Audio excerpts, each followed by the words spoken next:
जय हिंद बच्चों मैं अजय कुमार वाराणसी उत्तर प्रदेश से आपके अपने चैनल नव शिक्षण पे स्वागत करता हूं। बच्चों मैं आज आपके लिए महत्वपूर्ण 35 प्रश्न 35 क्वेश्चन साइंस यानी कि विज्ञान के लेके आया हूं, जो आपके NMMS एग्ज़ाम यानी कि राष्ट्रीय आय एवं योग्यता आधारित छात्रवृत्ति परीक्षा के लिए बेहद महत्वपूर्ण है। अन्य राज्यों में से कई नामों से जाना जाता है, जैसे मेधा छात्रवृत्ति परीक्षा, नेशनल मेंस कम मेरिट छात्रवृत्ति परीक्षा। चाहे बच्चों आप जिस राज्य के हों, मैंने कई बार बताया कि पैटर्न सेम होता है। सेट के 90 प्रश्न आते हैं, मैट के 90 प्रश्न आते हैं। ऑलरेडी बच्चों व्हाट्सएप ग्रुप में लगभग अब 5,500 बच्चे, आप सही सुन रहे हैं, 5,500 बच्चे जुड़ चुके हैं। छठे ग्रुप का भी बच्चों मैंने निर्माण कर दिया है। डिस्क्रिप्शन में आपको बच्चों उसका लिंक मिल जाएगा, आप फ्री तैयारी कर सकते हैं। और साथ ही साथ बच्चों प्लेलिस्ट भी उसमें उपलब्ध रहेगी। मैंने अलग अलग गणित की, मैथ की, सामाजिक अध्ययन की, विज्ञान की अलग अलग बना दी है, तो सब प्लेलिस्ट अलग बनी हुई है, तो आप उसमें जाकर उन वीडियोस को जो आपको नहीं आता हो उसको आप देख सकते हैं। ठीक है। और ये जो आज का वीडियो है, जो CV Raman talent search test की तैयारी बच्चे कर रहे हैं बिहार राज्य के, उनके लिए भी बहुत ही इंपॉर्टेंट है, तो वो भी एक एक प्रश्न को अच्छे से देखें। तो पहला क्वेश्चन आपके सामने दिख रहा होगा कि कीट भक्षी पौधे किस मृदा में उगते हैं, उसमें कमी रहती है।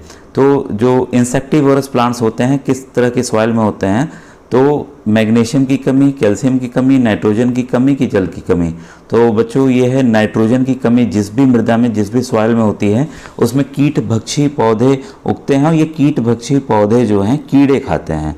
ठीक है। तो आप 2-3 कीट भक्षी पौधों का अगर आप कमेंट सेक्शन में कर सकें, अगर आप जानते हो भेज दीजिएगा उसको लिखकर कमेंट सेक्शन में, क्योंकि इसके उदाहरण भी आते हैं, पूछे जाता है कि इसमें से कीट भक्षी पौधा क्या है।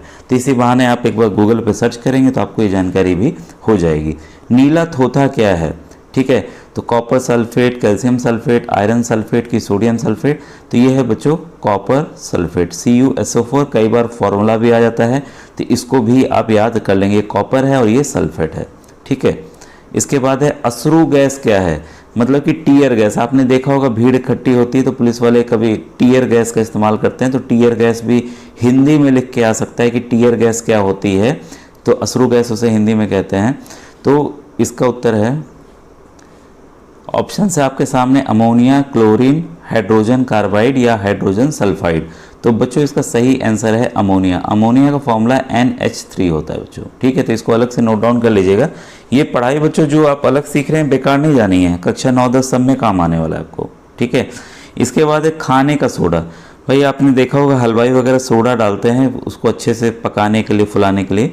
Sodium chloride, sodium bicarbonate, sodium sulphate या सोडियम हाइड्रोक्साइड। तो बच्चों 94 का जो सही आंसर है सोडियम बाइकार्बोनेट, NaHCO3। इसको सोडियम हाइड्रोजन कार्बोनेट भी कहते हैं। तो राइट आंसर है ऑप्शन नंबर 2। फोटोग्राफी में उपयोगी तत्व silver nitrate, silver bromide, sulphuric acid या साइट्रिक एसिड। तो 95 का सही आंसर है बच्चों सिल्वर ब्रोमाइड। ठीक है, AgBr। तो ये सिल्वर है, ये ब्रोमाइड है बच्चों इसका सिंबल। ठीक है, इसका इस्तेमाल होता है। इसके बाद है मीथेन गैस उत्पादन करने वाला क्षेत्र, गेहूं का खेत, धान का खेत, कपास का खेत या मूंगफली का खेत। तो काफ़ी बार मैंने बताया है कि मीथेन गैस जो है CH4, मीथेन गैस जो है वह धान के खेत में जहाँ पानी लगा रहता है वहाँ पर उत्पन्न हो जाता है अपने से। ठीक है। इसके बाद है 97, हरे फलों को कृत्रिम रूप से पकाने के लिए कैल्शियम कार्बाइड का प्रयोग किया जाता है क्योंकि वह उत्पन्न करता है। ध्यान दीजिएगा, एक भूरे रंग का हल्का सा रहता है सफ़ेद लिया हुआ, तो उसको ऐसे फलों के बीच में उसके कुछ कुछ टुकड़े डाल दिए जाते हैं, तो आम, केला ये सब तुरंत पक जाते हैं। ठीक है। तो आखिर ऐसी कौन सी गैस निकलती है, मेथिलीन, ऑक्सीन, एसिटिलीन या फ्लोरिजन। तो ये है बच्चों एसिटिलीन गैस। ठीक है, तो ये याद के लिए ये भी इंपॉर्टेंट क्वेश्चन है। फिर सीरा किसके उत्पादन के लिए अति उत्तम कच्चा माल है, ग्लिसरीन, यूरिया, अल्कोहल या पैराफिन। तो बच्चों आपको सबको पता होगा कि सीरा जो है वो गन्ने के रस से बनाया जाता है, और ये अल्कोहल यानी कि शराब बनाने के रूप में इस्तेमाल होता है। इसकी दवाइयों में भी बहुत ज़्यादा इस्तेमाल होता है। ठीक है। इसके बाद है क्वेश्चन 99, हर साल विश्व स्वास्थ्य दिवस कब मनाया जाता है। तो बच्चों विश्व स्वास्थ्य दिवस जो है 7 अप्रैल को मनाया जाता है। इसको नोट डाउन कर लीजिए, 7 अप्रैल। बच्चों एक चीज़ मैं बताना भूल गया, ये जो प्रश्न पत्र है ये डाइट आगरा ये आगरा में एक डाइट है, टीचर्स की यहाँ ट्रेनिंग होती है, तो उनके द्वारा तैयार किया गया है और ये मनोज वासने सर द्वारा ये मुझे उपलब्ध कराया गया है। ठीक है बच्चों, तो ये भी एक इम्पॉर्टेंट क्वेश्चन है, इसको नोट डाउन कर लिया होगा आपने, विश्व स्वास्थ्य दिवस। क्वेश्चन नंबर 100 है, जल में घुलनशील विटामिन कौन सा है? विटामिन ए, विटामिन के, विटामिन सी या विटामिन डी? तो बच्चों याद रखिएगा, 2 ही विटामिन है जो कि पानी में घुल सकते हैं, वो है विटामिन सी और विटामिन सी। इसको नोट डाउन कर लीजिएगा। बाकी विटामिन ए, विटामिन के, विटामिन डी ये सब फैट सोल्यूबल हैं। ठीक है, यानी कि वसा में घुल सकते हैं बस। ठीक है, तो तेल उल में आप देखे होंगे प्रचार में ऐड देते हैं कि विटामिन ए, विटामिन डी उसमें मौजूद है, वो इसी वजह से है बच्चों। ठीक है, इसके बाद है पित्त रस का निर्माण कहाँ होता है? तो पित्त रस का निर्माण क्या यकृत में होता है, पित्ताशय में होता है, अग्नाशय में होता है या आमाशय में होता है? तो बच्चों पित्त रस का निर्माण जो है वो आपका यकृत में होता है। 1 मिनट बच्चों, तो ये जान लीजिएगा जो पित्त रस होता है उसका पीएच मान हमेशा 7 से कम होता है और ये खाने को पचाने में मदद करता है। तो ये लीवर यानी कि यकृत द्वारा निर्माण किया जाता है। इसके बाद 102 C6H12O6 का रासायनिक नाम क्या है? तो आपने इस फॉर्मूला को कई बार देखा होगा फोटोसिंथेसिस में, जिसमें पेड़ पौधे भोजन का निर्माण करते हैं, तो फार्मूला काफ़ी इंपॉर्टेंट है, उसको अलग से याद कर लीजिएगा। ये रासायनिक नाम है बच्चों ग्लूकोज का। ग्लूकोज आप लोग ऐड भी देखते हैं ना कि जो धावक होते हैं दौड़ते हैं तो तुरंत उनको ग्लूकोज का दिया जाता है ताकि उनकी एनर्जी तुरंत वापस से आ जाए। ठीक है, इसके बाद है मरुस्थलीय पौधे कौन सा है? नीम, पीपल, नागफनी, आम। तो आपको सबको पता है नागफनी जो है वो मरुस्थलीय पौधा है। ठीक है, फिर है अंडयुज जंतु कौन सा है? मनुष्य, चूहा, छिपकली या गाय? तो 104 का सही आंसर है बच्चों छिपकली। इसके बाद कौन सा जंतु एक कोशिकीय नहीं है? मैं अमीबा, मेढक, पैरामीशियम या यूग्लिना?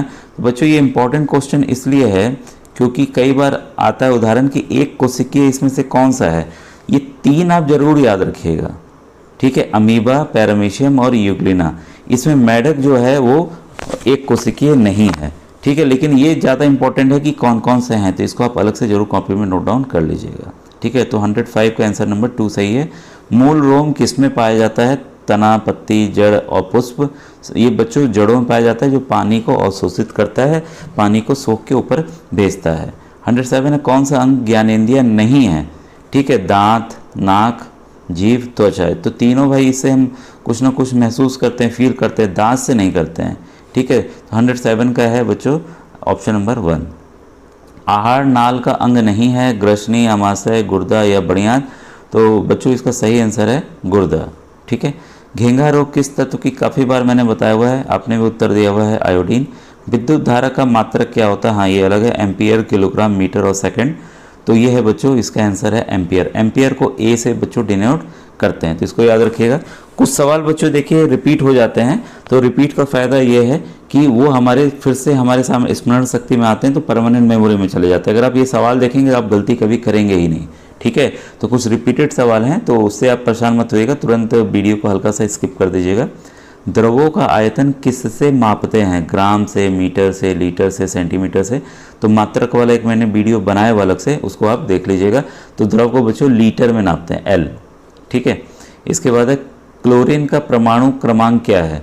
तो बच्चों ये परमाणु क्रमांक मैंने पिछले वीडियो में बताया था कि 1 से 20 तक आप याद कर लीजिएगा, ये काम आ सकता है। तो ये है बच्चों 17। ठीक है, इसके बाद है नमक तथा पानी के मिश्रण को किस विधि से पृथक करते हैं, कि किस विधि से अलग करेंगे? ठीक है, तो ये बच्चों ये सब भी इंपॉर्टेंट क्वेश्चन है। ये वाष्पन यानी कि इवापोरेशन द्वारा नमक और पानी को हम इजीली अलग कर लेंगे। ठीक है, क्वेश्चन नंबर अब आगे आपके सामने 114। दूध से दही बनना कौन सा परिवर्तन है? ठीक है, तो ये बच्चों आपका दूध से दही बनना आपका मेरे ख्याल से तीव्र, मंद और सभी दिया हुआ है भौतिक परिवर्तन। तो बच्चों ये भौतिक परिवर्तन यहाँ सही उत्तर लग रहा है। ठीक है, 115 है आपके सामने।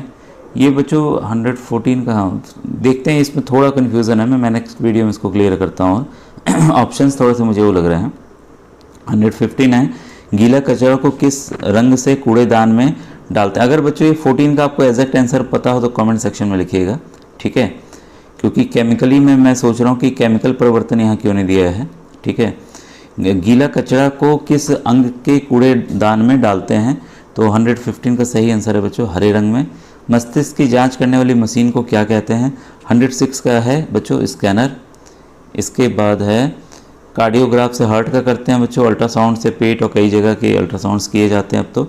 मृदा प्रदूषण से कम होती है उर्वरा शक्ति मृदा, खनिज या खरपतवार?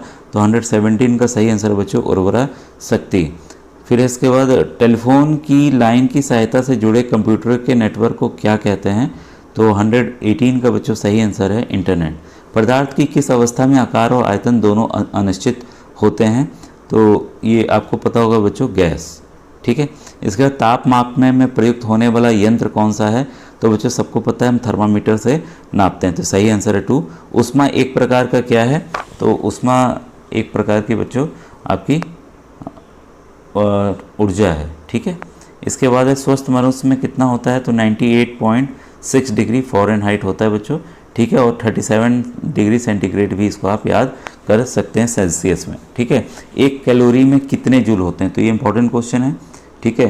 तो इसमें बच्चों होते हैं 4.18 जूल। इसको आप अलग से याद कर लिए, क्योंकि अगर हम जो खाना खाते हैं हमेशा कैलोरी आता है, जूल में नहीं आता है। कहीं पे भी आप चार्ट देखेंगे या कोई खाद्य सामग्री खरीदेंगे तो उसमें जो मात्रा दी हुई होती है कि कितने कैलोरी मिलेगी, तो हमेशा वो होती है बच्चों आपकी ये कैलोरी में। ठीक है।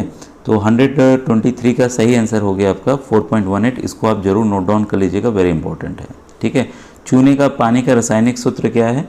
ठीक है। तो ये है बच्चों कैल्शियम हाइड्रोक्साइड CaOH ट्वाइस। रेशम कीट का पालन को विज्ञान में क्या कहते हैं? तो ये मेरे ख्याल से बच्चों आपको पता होगा सबको, सेरिकल्चर। एपीकल्चर किसको कहते हैं जरा सा बताइएगा। पीसी कल्चर किसको कहते हैं जरा सा ये भी कमेंट सेक्शन में लिखकर बताइएगा। फिर भारत में व्यापार करने हो तो अब देखिए यहाँ से बच्चों सामाजिक अध्ययन के प्रश्न स्टार्ट हो रहे हैं, तो मैं नेक्स्ट वीडियो में सामाजिक अध्ययन के प्रश्नों को बताऊंगा। थैंक यू बच्चों, थैंक यू वेरी मच।